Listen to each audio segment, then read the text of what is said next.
este de Hirschberg que vemos acá está centrado y acá no. Pero ¿qué pasa si le ponemos el anteojo? Lo endereza completamente. Esto es importante, una vez habíamos tenido una discusión de qué hacer, porque se están, estos pacientes hipermetropes se están operando. Entonces, ¿qué hacemos con un paciente que tiene hipermetropía, pero tiene una anisotropia acomodativa? Y como la cirugía de la hipermetropía no es tan exacta como la de la miopía, si el paciente queda con un poquito de hipermetropía, va a ver bien, pero se le va a desviar el ojo, porque probablemente no es esto mismo que se está desviando acá, pero va a tener una pequeña desviación y no va a estar contento. Entonces siempre les tenemos que advertir a los pacientes que se operan de isotropia, que se operan de hipermetropía y tienen una isotropia acomodativa, que puede ser que después necesiten un anteojo o, si desvían mucho, una operación de extravío. Nunca podemos asegurarles, porque a veces vieron que retrograda la cirugía de hipermetropía, y si la retrograda a estos pacientes es un problema. No por la hipermetropía en sí, porque si esta paciente tenía 2 dioptrías y queda con 0,50 o 0,75, va a ver bastante bien igual. Pero si se le desvía el ojo no le va a gustar nada. Este es una exotropia, o sea, el ojo desde hacia afuera. Este es una exotropia también, el ojo hacia afuera, pero de momento los tiene derechos. Es una exotropia intermitente. ¿Cómo hacemos para diferenciar si es un estrabismo esencial o un estrabismo paralítico? Primero hacemos las versiones. Si las versiones son normales, es un estrabismo esencial. O sea, el ojo se mueve para todos lados, pero está desviado, pero se mueve, no tiene limitación para ningún lado, es un estrabismo esencial. Si tiene limitaciones para algún lado en las versiones, es una parálisis, es una paresia o es una restricción mecánica. ¿Y cómo hacemos para diferenciar cuál de las tres es? Hacemos lo que se llaman ducciones activas, o sea, tapamos un ojo y hacemos que el paciente mire con ese ojo, con el que tenía limitación, hacia todos lados. Si el ojo se mueve, es una paresia. ¿Por qué? En algunas paresias, si nosotros tapamos el ojo bueno, el ojo parético puede moverse bien hasta la punta. Pero le cuesta más, pero se puede mover. Pero es una paresia. Ahora, si el ojo no va en las ducciones activas, es una parálisis o una restricción mecánica. ¿Y cuál de estas dos puede ser? Hacemos entonces las ducciones pasivas. Las ducciones pasivas son tomar el ojo arriba y abajo y moverlo nosotros hacia un costado y el otro, tomarlo y moverlo hacia arriba y abajo. Si el ojo en las ducciones pasivas se mueve, es una parálisis, porque el paciente no lo podía mover, pero nosotros moviendo el ojo pasivamente lo podemos llevar. Pero si el ojo no se mueve, es una restricción, o sea, hay una restricción mecánica. Que puede ser una restricción mecánica sola, o una restricción mecánica más una paresia, o una restricción más una parálisis. ¿Y cómo nos damos cuenta de esto? Haciendo lo que se llama el test de fuerza general, que se puede hacer con una pinza dinamométrica o a ojo, los que más o menos están acostumbrados, y tomar, por ejemplo, el ojo no se mueve hacia adentro. Tomamos la conjuntiva del lado de adentro y le pedimos al paciente que lo mueva hacia adentro. Si vemos que hay ausencia de fuerza, es una restricción más una parálisis. Si la fuerza está disminuida, es una restricción más una paresia, y si la fuerza es normal, pero el ojo no se mueve hacia ese lado, pero notamos que el paciente tira para mover, es solamente una restricción sin parálisis. Estas son dos leyes muy sencillas. La ley de Sherrington dice que si un músculo se contrae, el antagonista se relaja. Y la ley de Hering dice que si el músculo se contrae, el músculo yunta, o sea, el músculo que mueve el ojo hacia el mismo lado, se contrae con la misma fuerza. Esto es importante para las parálisis. Porque, ¿qué pasa? Si nosotros tenemos una parálisis, por ejemplo, de este recto externo, acá va a estar el ojo desviado hacia adentro, ¿no es cierto? Porque está paralítico el recto externo. Si tapamos el otro ojo, este ojo se va a mover con tanta fuerza, es una paresia, no una parálisis, ¿eh? O sea, lo puede mover, pero hace muchísima fuerza para enderezarlo. y va a hacer muchísima fuerza con este músculo también. Y esto se va a desviar mucho más de lo que estaba desviado cuando estaba desviado. O sea, desviación lo vamos a ver en un video, pero lo explico rápidamente. La desviación primaria es la que tiene el paciente que tiene la paresia. Cuando le tapamos el otro ojo y endereza este se desvía mucho más hacia adentro y eso se llama desviación secundaria. Y eso es por la ley de Hess. La diferencia entre los paralíticos y los no paralíticos son que los paralíticos tienen diplopia y confusión de imágenes, ahora lo vamos a ver, el no paralítico es muy raro que lo tenga.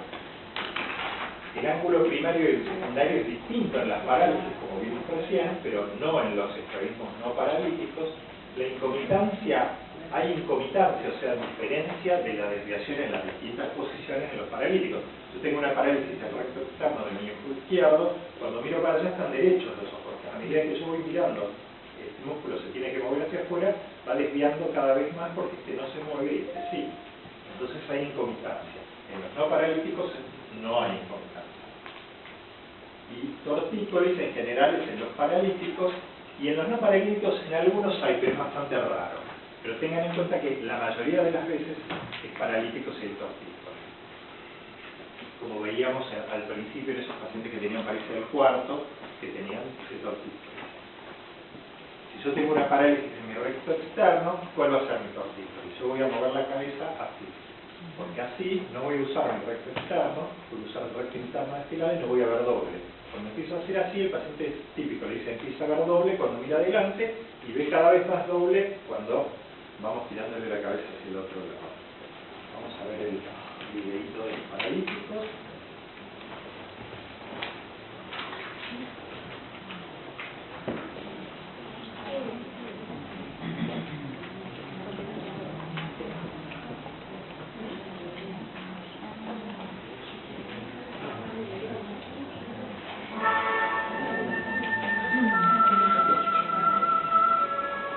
Es lo mismo, pero lo vamos a ver para fijarlo.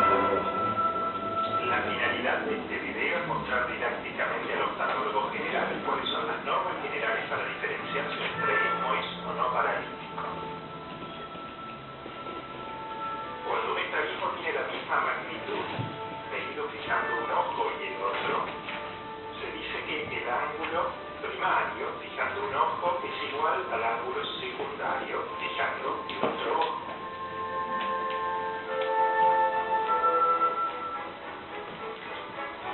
El ángulo primario igual al ángulo secundario. Cuando un músculo está parético, el ángulo primario no será igual al secundario, porque cuando el paciente quiera fijar con el ojo parético, mandará un impulso muy grande al recto externo parético, en este caso, del ojo derecho, y hará que por la IBG se envíe un gran impulso también al músculo yunta, en este caso al recto interno del ojo izquierdo, que como está sano, hará que el ángulo secundario que se forme sea mayor.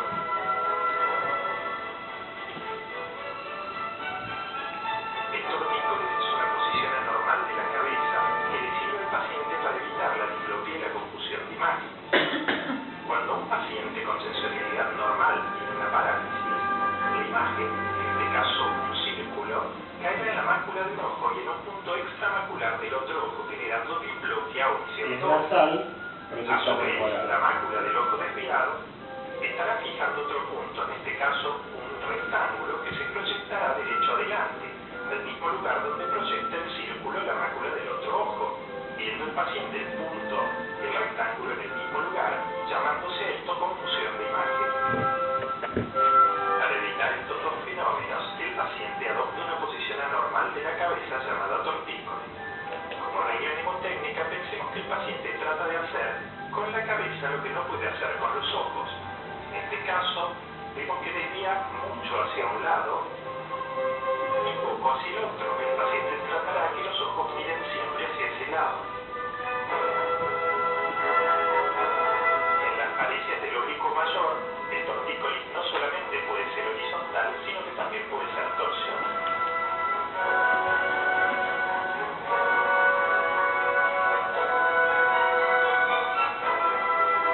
También otras patologías oculares pueden tener tortícolis, como por ejemplo el síndrome de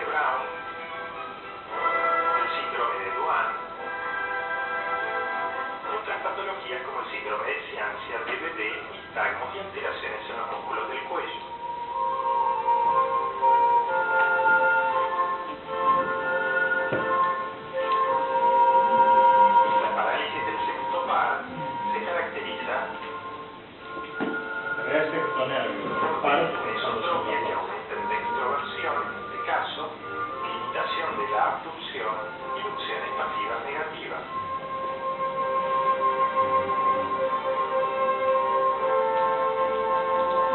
En la parálisis del tercer par encontraremos tosis, hipotropia, exotropia, midriasis y parálisis de la acomodación. No cuando son completas, no siempre son completas. Esta es una paciente con una paresia del tercer par en recuperación, la cual solo tiene limitación en algunas posiciones de la mirada.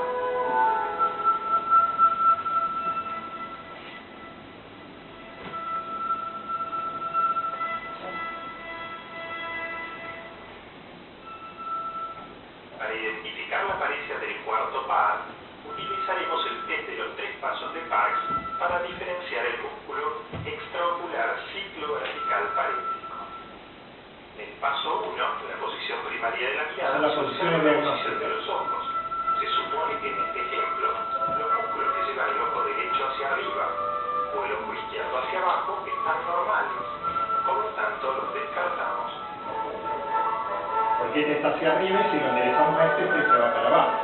Entonces esos 4 músculos están bien.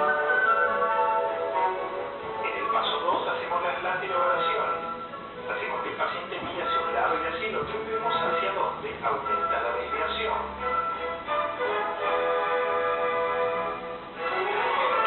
Los músculos responsables de la paresia son los que mueven el ojo en la dirección de la mayor desviación.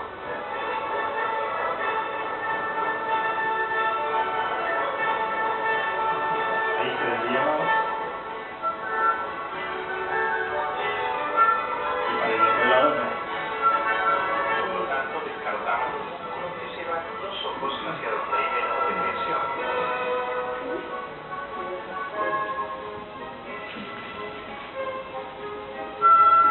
En el tercer paso, maniobra de Bielchowski, ya nos quedan solamente 2 músculos para diferenciar esta paresia. Al inclinar la cabeza hacia un lado, la derecha por ejemplo, el ojo derecho extorsiona.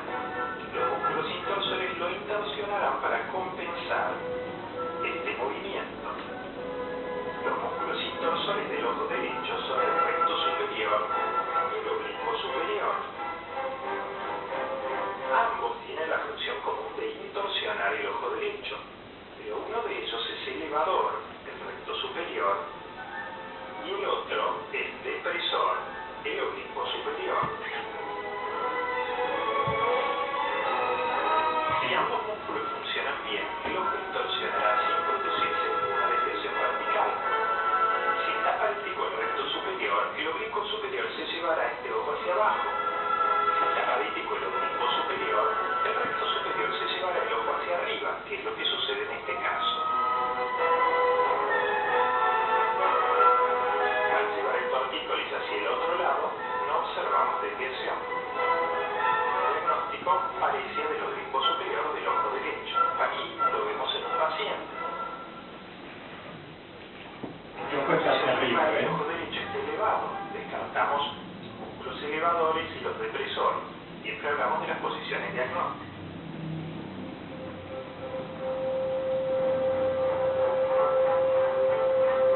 En el segundo paso, observamos las lateroversiones. Mirada a la izquierda, observamos una mayor desviación.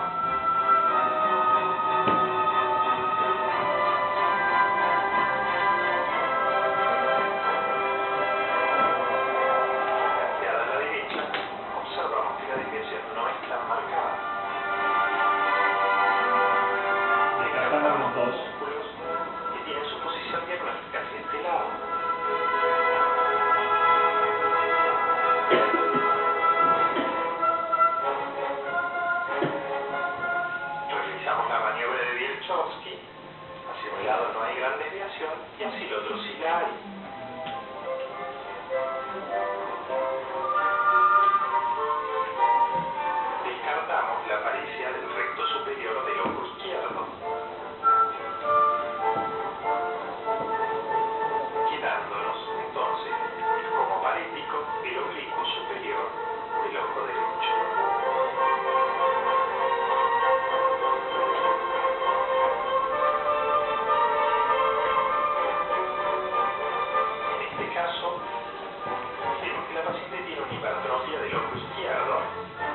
perfecto porque está pasando varios años. Esta era la modelo conocida hace unos años. Bueno.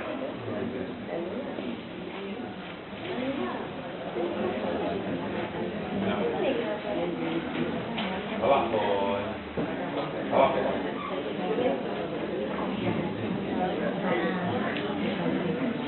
Bueno, ¿se entendió lo de los tres pasos del Parks?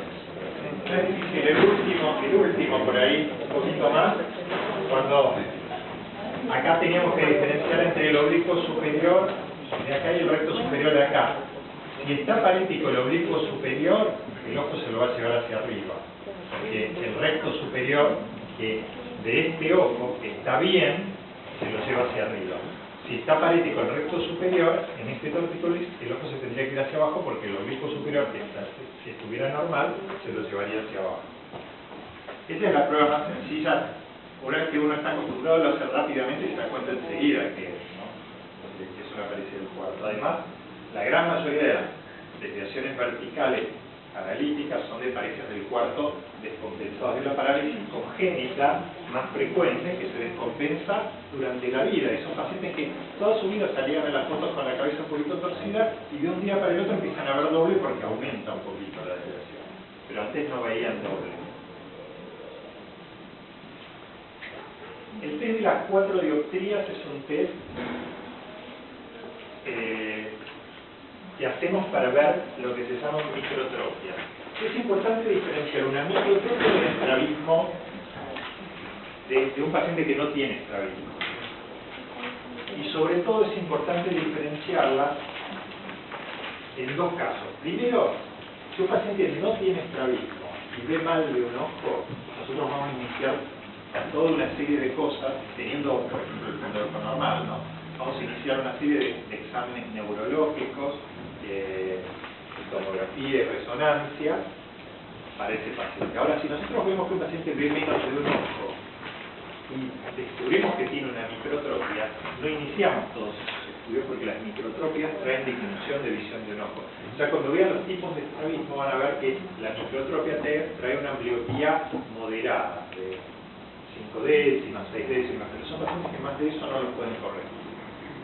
Entonces, y la segunda razón por la cual es importante saber si un paciente tiene una microtropia o no, es porque los estrabismos acomodativos, cuando nosotros le ponemos un anteojo, como a la paciente esa que le poníamos el más 1,50 más 2 y enderezaba los ojos, tenemos que estar seguros si los ojos están derechos o si hay una pequeña desviación.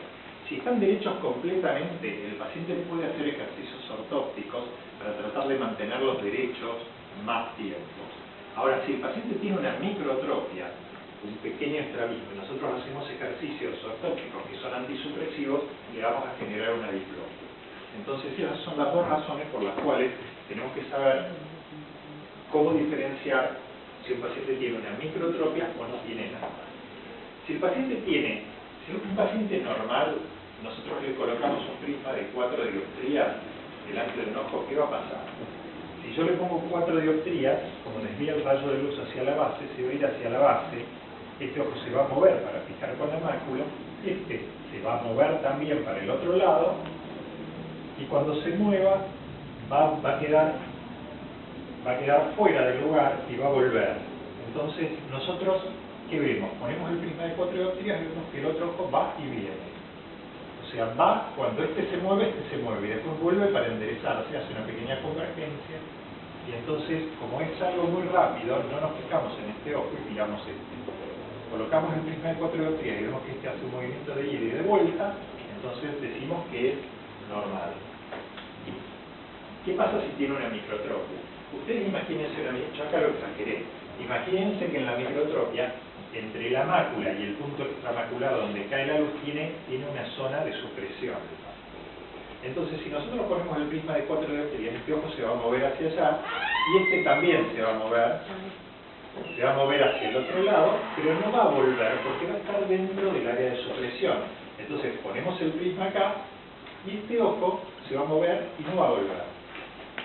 ¿Y qué pasa si lo ponemos delante del ojo? Esto es si lo ponemos delante del ojo que no tiene la microtropia, pero si lo ponemos delante del ojo de la microtropia, el prisma de las 4 dioptrías va a mover el rayo de luz dentro del área de supresión. Entonces lo ponemos acá y este ojo no se va a mover. Si lo ponen, entonces, en el ojo normal, ponemos acá, el ojo va y viene. Si tiene una microtropia y lo ponemos delante del ojo que no tiene la microtropia, el otro ojo va a ir y nada más. Y si lo ponemos delante del ojo de la microtropia, el ojo no se va a mover. ¿Está entendido? Lo último, la indicación quirúrgica la hacemos como mismo que hacía midiendo el estrabismo, para el sistemático prisma, el cobertor sistemático prisma, pero también hacemos lo que se llama semiología intraoperatoria, que es muy sencilla y lo hacemos en algunos pacientes, porque hay algunos estrabismos que son distintos cuando está el paciente dormido y cuando está despierto. Una es la observación, ver cómo se diferencia la desviación, dormido y despierto. Otras son las funciones pasivas. Nosotros movemos los ojos para ver si hay restricción en algún lugar que no nos hayamos dado cuenta.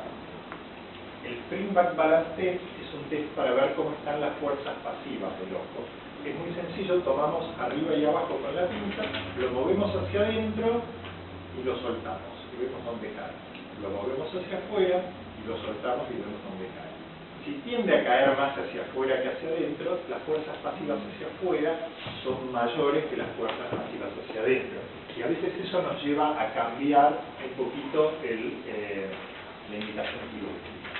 Y por último, el test de elongación de Queré, que es una vez que tenemos suelto el músculo y agarrado con la sutura, lo llevamos tiene que llegar casi hasta el centro de la córnea, y vemos que pasa de eso, es que el músculo ese está muy laxo, y si vemos que no pasa del limbo, decimos que está contracturado. Eso también puede llevar a que cambiemos la indicación quirúrgica. ¿Cómo la va a cambiar? Eso lo verán después en cada tipo de estrabismo. Sepan que hay una semiología intraoperatoria y que la indicación quirúrgica se termina de hacer dentro del quirófano. Bueno, espero que haya... Lo más importante de todo es funciones de los músculos, posiciones diagnósticas, los test que le hacemos a los chicos chiquitos que no colaboran, o a los adultos que ven mal, los test que hacemos motores para los adultos que sí colaboran, las diferencias entre estrabismos paralíticos y no paralíticos, y el test de los 3 pasos de Cone. Muchas gracias. Gracias,